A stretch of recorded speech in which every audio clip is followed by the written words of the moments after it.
Sejak kasus penghilangan orang ini ada yang dihukum. Pertama dari Special Force ya, dari Kopassus. Ada 11 orang Kopassus di membentuk apa yang disebut tim mawar penculikan terhadap 9 orang, sorry. Tapi sebetulnya ini hanya scapegoat ya, ini kambing hitam karena mereka hanya pelaku operator di bawah, bukan pengambil decision untuk melakukan penculikan. Dan lagi mereka ini dilindungi untuk tidak bertanggung jawab terhadap mereka yang sampai saat ini masih hilang, padahal bagian dari operasi penculikan yang sama. Jadi mereka hanya dihukum karena menahan orang yang awalnya diculik kemudian sudah dilepaskan, ada 9 orang. Kronologi pembunuhan aktivis Munir. Saya tertarik sekali untuk mengangkat tema Munir, karena seorang aktivis yang kepergiannya meninggalkan sejuta misteri ini sempat tidak ada kabar yang jelas, hingga akhirnya kembali menyeruak ke permukaan.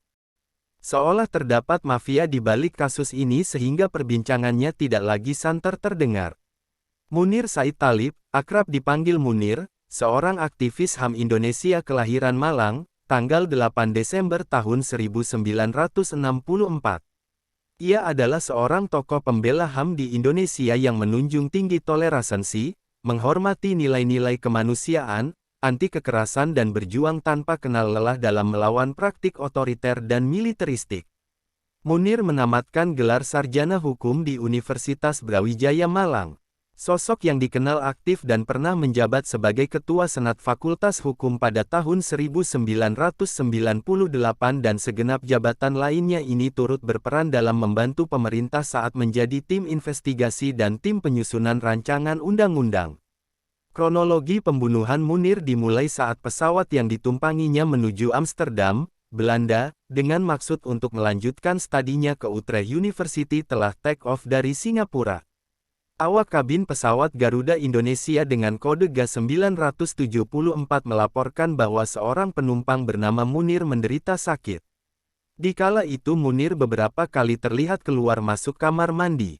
Melihat kondisi itu, pilot menyarankan awak kabin untuk memindahkan Munir untuk duduk dekan salah satu penumpang yang berprofesi sebagai dokter.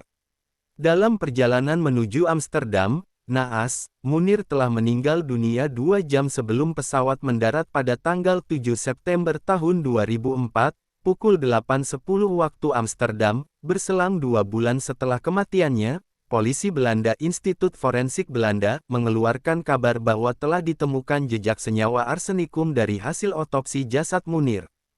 Hal itu juga dikonfirmasi oleh kepolisian Indonesia. Arsenik adalah suatu unsur kimia semilogam golongan Fa, berwujud bubuk putih, tanpa warna dan bau, sangat dikenal dalam kaitannya sebagai racun makanan. Secara mengejutkan, seorang pilot Garuda dijatuhi vonis 14 tahun hukuman penjara atas kematian Munir. Ia dikatakan bertanggung jawab atas pembunuhan aktivis HAM tersebut.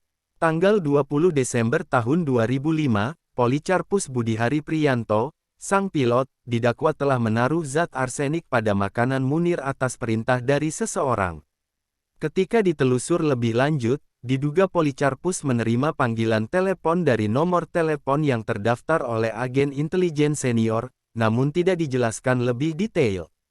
Selain itu Presiden kala itu, Bapak SBY juga membentuk tim investigasi independen, namun hasilnya penyelidikan kasus ini tidak pernah diterbitkan ke publik.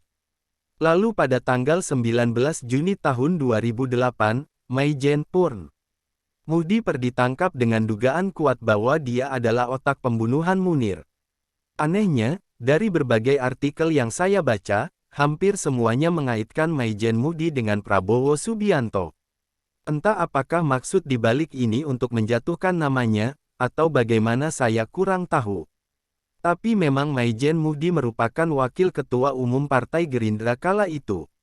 Namun pada tanggal 31 Desember tahun 2008, ia divonis bebas, dan ketiga hakim yang memvonis bebas kini tengah diperiksa ulang. Karena kasus kontroversial tersebut, kini kasus ini kembali naik ke permukaan media untuk ditelaah lebih lanjut. Presiden Jokowi telah memerintahkan untuk melanjutkan kasus Munir dan mengusut tuntas hasil investigasi yang sempat menghilang. Beredar kabar bahwa hasil dokumen investigasi tengah berada di mantan Presiden SBY. Hingga hari ini, kabar tersebut belum jelas klarifikasinya.